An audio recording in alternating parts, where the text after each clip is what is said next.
Okay, so today we'll just have a brief diversion, and today we'll talk about the exam. So if you look at the back of the course book, you will see on page 333 last year's examination in semester 2 220, and this would have been for course Structures and Design 1. As I mentioned at the start, this course that you're doing is an addition of Civil Structures and Design 1, as well as the Materials course. And when those courses were run, they were 10-point courses each, whereas this course is a 15-point. So a lot of material has been lost on the materials section. So the materials section used to be a full course. So you're doing a 15-point course, and the examination I've left pretty much the same as they would have done in previous years for Structural and Design 1. So in terms of the final mark, so your final mark leading into your final grade, the final mark is composed of the coursework, quizzes that you've been doing with Gary and with Rick, as well as the exam. So the exam is only what I've covered. There's nothing else from the material section within the coursework that will be asked in the final exam. So the exam is just limited to what you have in this course book. I've already said all of this in the first lecture, but it's kind of nice to be able to give a recap. So now you'd probably have noted that the coursework and quizzes, I can't remember off the top of my head, but I think it's about 50%, and I think that the exam is also worth 50%. So on the basis that most of you have like 48, 49, 50% already from the coursework or the quiz, most of you should already just need 1 or 2% to pass just need 1 or 2% from the exam to pass. Of course, we hope a lot of you want to stay on and be structural engineers or civil engineers in the future, and so you're not really treating this paper as something that it's just nice to pass, but it's nice to pass well, so that when you get to year 3, when Gary teaches you and Naawi teaches you, both courses would be part of the structures. Both courses that would be part of the structural stream, and I understand that both courses are in the first semester of the 3rd year, and a lot of what they will be covering you would be expected to at least have a good mark in this paper in order to be able to progress well with what they've been teaching in the 3rd year. So in terms of any stress or worry, most of you have passed already, or you just need 1 or 2% from the final exam. So hope that's all clear. Now, in terms of I'll just take that out for a while. Now, in terms of what goes into the exam, I'll explain where it differs from previous years at the relevant points. So let's have a look first at last year's exam, which was in semester 2 220. So I believe I've allocated 3 hours. So I've not made the questions more difficult, but you've been given more time. So you'll get 3 hours instead of the 2 hours that they've had in the past. In addition to that, all of you would be getting another 30 minutes. So you'd be getting another 30 minutes, so it'd be 3.5 hours instead of 2 hours. And as I've said, I don't believe that we've made this year's exam more difficult than the previous year's exams. So in the past, there's been a formula sheet which has been provided in the appendices booklet, So not sure if there, yep, so here you can find the appendices for Civil 211, which you can see here.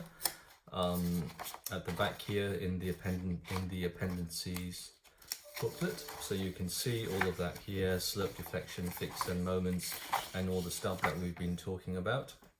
So since you're doing this online, since you're doing it as an online exam, we're not, there's going to be no formula book, okay? So there's going to be no formula book and no appendices booklet because it's not needed. But if you look at my previous year's appendices booklets, they all tend to be pretty much the same anyway. So it's going to be online and it's going to be open book, okay? So just bear that in mind. Obviously, I expect no cheating. As I said in the first lecture, if you cheat, you're just really cheating yourself effectively. Second year is not really worth that much anyway. But it just puts you on a slippery path to when you're signing off buildings in the future, and when your signature is what leads to a building passing or failing or being built or not built. So I'll just leave it like that.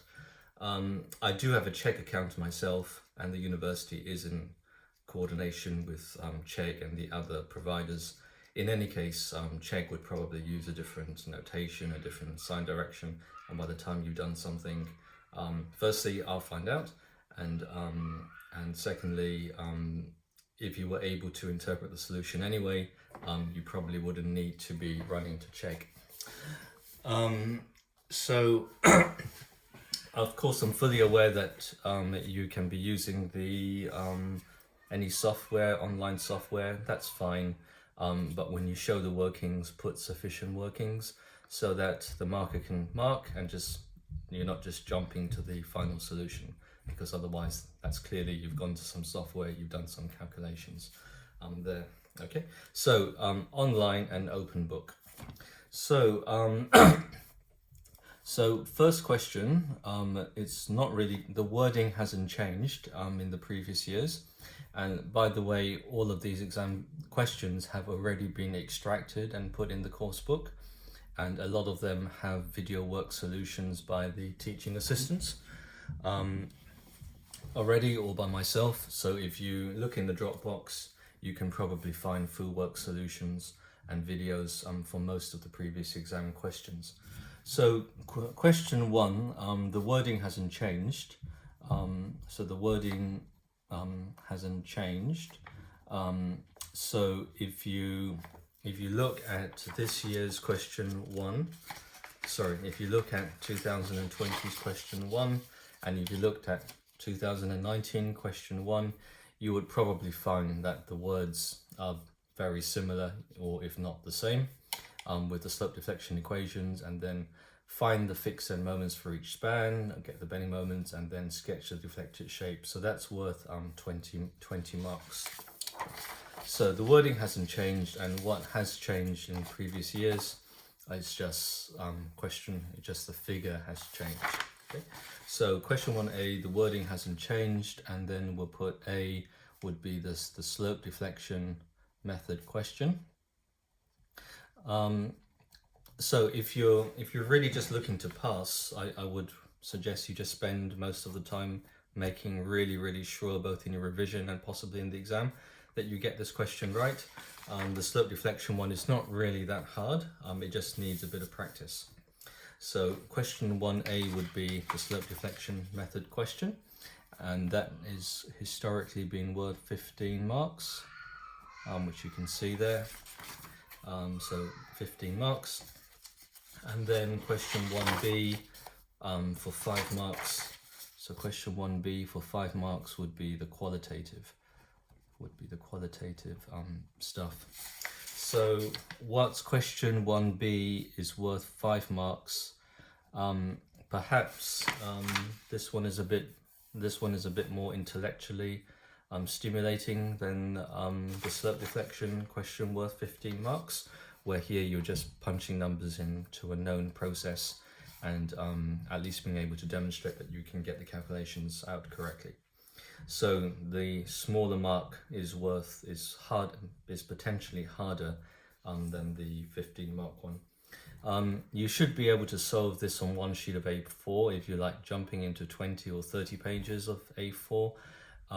That's probably not good practice because it's a bit hard for you to check and a bit hard for the marker to check. So you'll see the examples in the course book by previous students. They generally are able to get question 1A done in one sheet of A4. Okay, so that's worth, question 1 is worth 20 marks in total. Okay, so question 2. Question 2, I sometimes just take it from the course book. Again, 10 marks and 10 marks. So this year, of course, we'll make some changes, otherwise you're just copying out a solution. But there really shouldn't be any surprises. So I'd say really no big surprises. No big surprises for that one, in that you've been through all the questions in the course book already. And it's normally, although it may not be, but it's normally part of the it's normally buckling and shear, and it's normally 10 marks, and it's normally 10 marks here. So if you go through the previous exam papers from 2020 back to when I started teaching this, maybe as far back as 2015, you'll probably find that they're all pretty similar in terms of the format. So no big surprises. 10 marks here for the buckling and 10 mark here for the shear. Okay. So let's move on. So that's question 2. I know in 1 or 2 years I've just had the whole question on shear or the whole question on buckling. I can't really remember what's going to happen this year. But 20 marks, but 20 marks in total. Okay, for question 2. So let's move on. So you can see this one here is the buckling part with the eccentricity. So the slope deflection method, of course, is it's a statically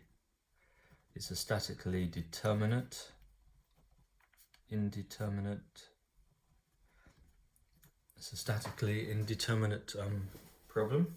So as I've been saying in the lectures, when you're working in a design office and doing calculations by hand, you would just choose the fastest method.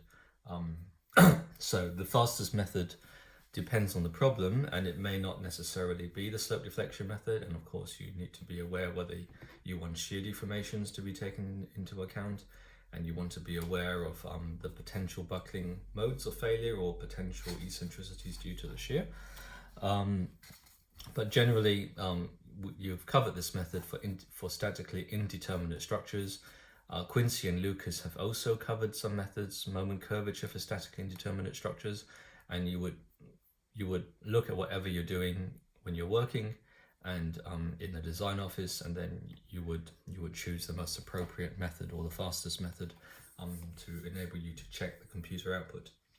So question 3, again, there's normally 2 parts to this. So again, it's worth 20 marks. So again, it's worth 20 marks. And it would cover virtual work, and it would cover flexibility. So in order to do the flexibility calculation, you are going to need to use virtual work. So sometimes I've just had a flexibility question for which you would need to use unit load method as virtual work in order to do that calculation. Or sometimes there's just been a virtual work question, or as we see in this question here from last year, there's a unit load method or virtual work question here, and then there's another question here on using the flexibility method. And in some years, I have said I've given exactly the same question for question 1A. So if you check the course book, if you check some previous year's questions, there have been times when I have used exactly the same structure for the slope deflection method as I have used for the flexibility, and then question 1 would then be solve this question or this problem using slope deflection, and then question 3 would be solve exactly the same question using flexibility.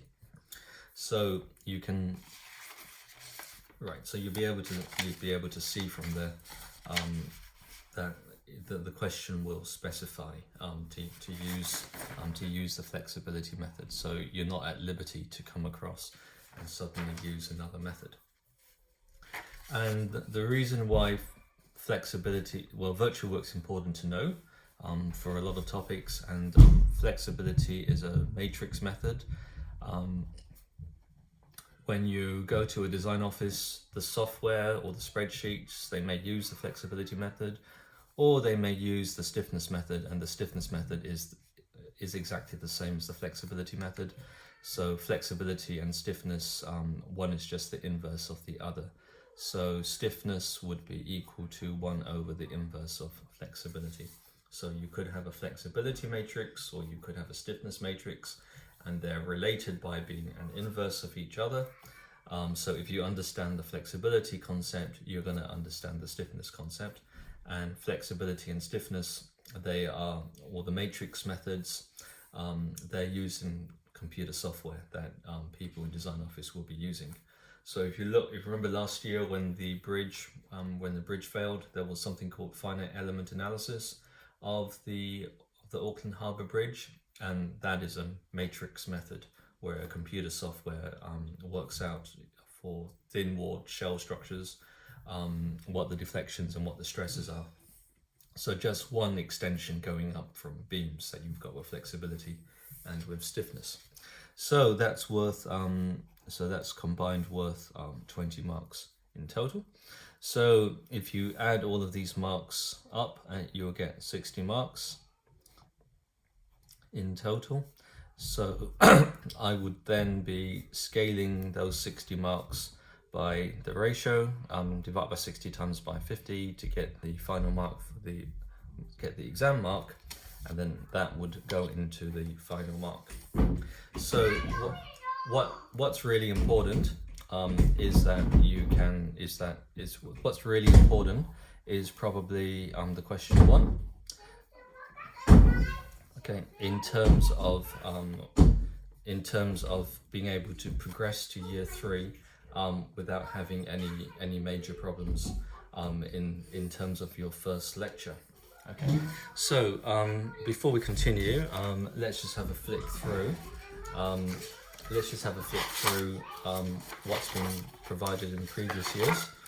So if we flick through the course book at the end, here's the 2019 exam, and then probably the same wording, 15 marks and the 5 marks for this beam here, and then for this structure here. So that, I think that was an error anyway, I think that was 10 marks, okay. So that would come up to the 20 marks, and then another question, 20 marks. One of them is buckling and one of them is shear, and then again you can see here one is using flexibility and one is using virtual work, adding up to the 20.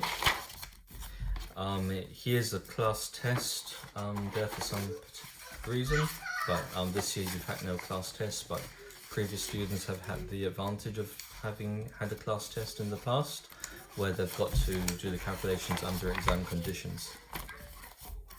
And then you've got the 2018 exam.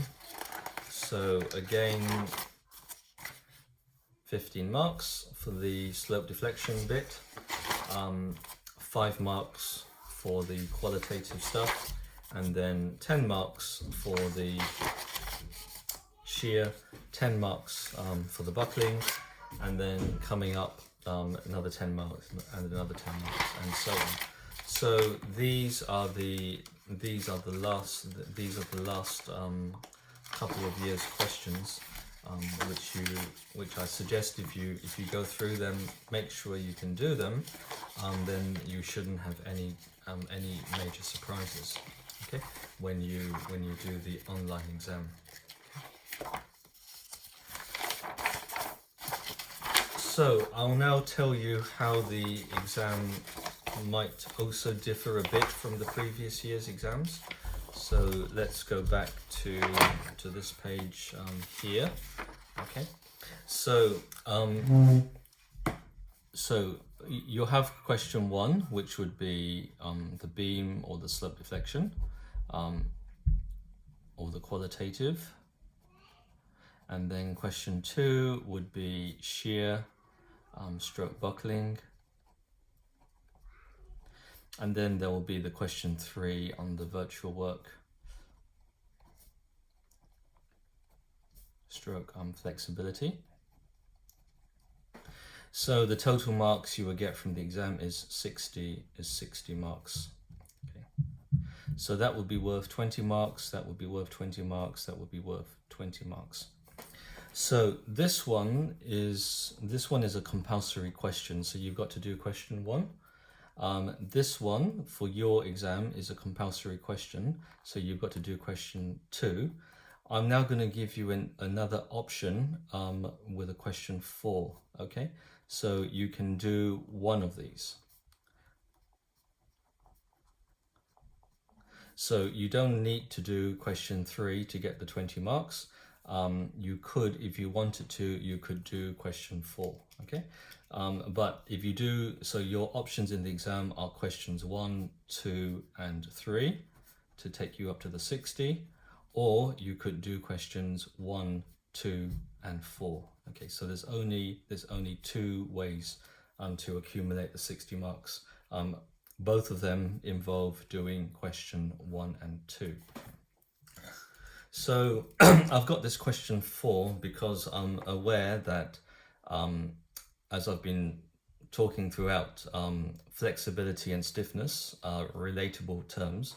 So if you understand flexibility, you should be able to understand stiffness. And there are a type of problems where it's more appropriate to be thinking in terms of stiffness rather than thinking in terms of flexibility, which is the inverse. So this question 4, if you don't understand flexibility, you're going to have trouble with question 4, but you might want to have a go at it if, for example, you felt you understood flexibility, and you therefore might wish to give question 4 a go. So for a lot of you don't worry, you can just get full marks from questions 1, 2, and 3. Okay. So I'll just give you an example of some of the questions that stiffness may be more appropriate for, which is the inverse of flexibility. So that's one question. Here's another question. Okay, so these are very simple questions anyway.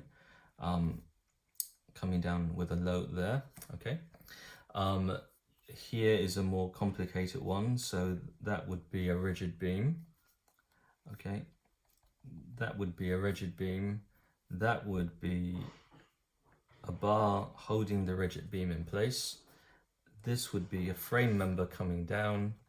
This would be fixed in here. And then you could do a truss member coming down here. And then you could have another member coming down here into the foundation. So you can solve this using flexibility, but it's much easier to solve this using stiffness. So if you wanted to try this other question, then there'll be something else that you can try. All right. So another example of where you might be happier to talk in terms of stiffness rather than flexibility might be this question here, or this problem here, where again you've got a rigid beam and infinitely stiff one.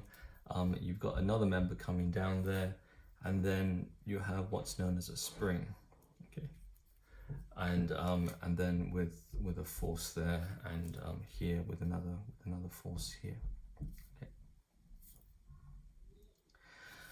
So part of me also thinks in the past, some students do finish questions 1 to 3 in 1 hour. So they've now got another 2.5 hours to have a think about a stiffness question. But as I stress, number 4 is optional, and you can get full marks anyway from going questions 1, 2, and 3. And there's actually very little to teach for you to be able to do the stiffness questions, because as I've said, stiffness is the inverse of flexibility. So there's actually very little new stuff that you need to be able to treat a problem in terms of stiffness. So if you've noticed the Dropbox, I have deposited some information about questions of this type. And if you're completely up to date with the course, you might just want to have a dip in and have a look at it. And when you get to year 3, and Na'awi is teaching you structures, he might be teaching you in terms of the inverse of flexibility, which is actually the stiffness. So this again is just to help you get your heads around it. So if you've got any problems with what I've said, please either contact the year reps and ask them to talk to me. Remember, question 4 is completely optional, and there's nothing to stop you getting 100% from questions 1, 2, or 3. Send me an email, or just post something up on Piazza. Okay. So now let's just go back to where we were. So that's just a chat on the exam.